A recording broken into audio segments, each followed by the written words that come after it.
Pemirsa, kita akan memasuki kabar nang Panambayan. DPRD Banjarmasin bersama pemerintah Kota Banjarmasin menggelar rapat paripurna di Aula Gedung DPRD Banjarmasin, Jalan Lambung Mangkurat, Banjarmasin Tengah, untuk menyepakati KUA PPAS Banjarmasin 2021 dan penyampaian RAPBD Banjarmasin 2021, jelang tengah hari Senin 9 November 2020.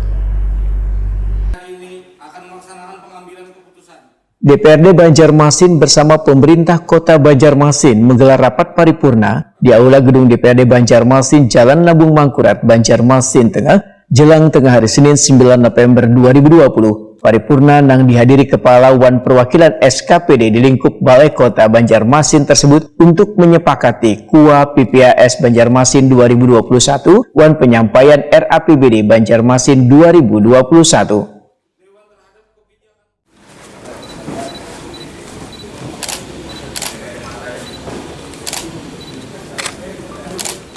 Sorry.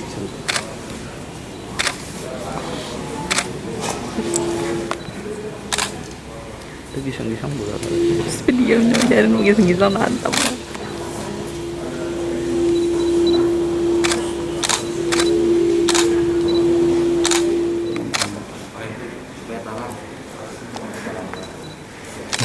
Tarangnya kan Bu. Mau Bu tarangnya kan ya? Iya. Mau tugit.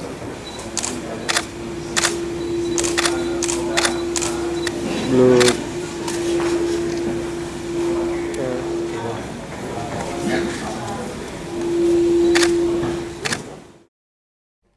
Wakil Ketua DPRD Banjarmasin M. Yamin Wahid Akudi Prima TV usai paripurna memedahkan KUA PPAS Banjarmasin 2021 disepakati lebih dari 1,5 triliun rupiah. Dari angka tersebut diprediksi terjadi defisit sekitar 200 miliar rupiah. Sebab pada APBD Banjarmasin 2021 untuk belanja dianggarkan 1,7 triliun rupiah. Politisi Partai Gerindra ini menegaskan, APBD 2021 ditekankan untuk pemulihan ekonomi di Banjarmasin, sehingga penggunaan anggaran harus rasional, akuntabel, dan transparan. Sedangkan yang berkaitan dengan penyampaian RAPBD Banjarmasin 2021, tentunya akan dibahas secara maraton di pembahasan anggaran, dan akan dikoordinasikan dengan pimpinan termasuk tim anggaran Pemko Banjarmasin.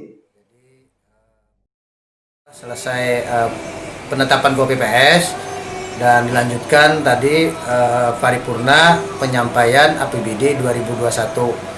Nah, dari penyampaian APBD 2021 juga itu sudah disampaikan beberapa pokok pikiran dari 8 fraksi yang masing-masing disampaikan, dan juga pada prinsipnya semua fraksi itu menyetujui APBD 2021 ini dibahas dan di tahap selanjutnya, dan juga sudah disampaikan oleh Pak Kepala Daerah terkait apa yang penyampaian APBD 2021 ini kan gitu. Jadi lagi-lagi berkembali juga bahwa kita akan melaksanakan pembahasan APBD secara maraton nantinya di Badan Anggaran kan. Kapan Pak wacana ada membahas APBD? Penjadwalannya nanti kita akan tentukan secepat mungkin karena dengan padatnya kegiatan-kegiatan DPRD Kota Banjarmasin juga kan, maka nanti kita koordinasikan lagi kembali dengan pimpinan dan juga bersama tim TPD di sebelahnya nantinya kan, untuk bisa melaksanakan rapat pembahasan APBD ini. Sementara itu, PLT Wali Kota Banjarmasin Hermansyah memedahkan APBD 2021 diprioritaskan untuk pemulihan atau membangkitkan ekonomi dan kesehatan warga. Mengenai adanya defisit sebesar 200 miliar rupiah dinilai Hermansyah kada terlalu besar, sehingga diharapkan masing-masing SKPD kreatif mendapatkan pendapatan daerah.